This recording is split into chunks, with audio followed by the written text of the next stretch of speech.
વિચારો કેટલા આવે છે એ મહત્ત્વના નથી, પણ સાહેબ વિચારો કેવા આવે છે એ ખૂબ જ મહત્ત્વના છે.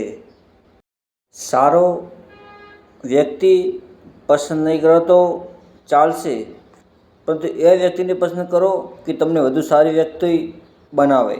માણસને એવું કહેતા મેં સાંભળ્યું છે કે હિંમત હોય તો હાથ અડાડી તો જોઈ, પણ માણસ એવું કેમ નહીં કહેતો હોય કે હિંમત હોય તો હાથ મિલાવી તો જોઈ.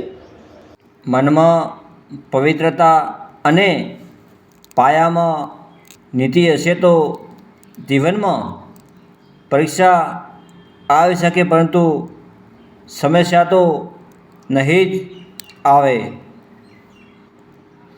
જીવનમાં તમે જેમ જેમ શીખતા જશો તેમ તેમ તમને ખબર પડશે કે તમે કેટલા અભણ છો.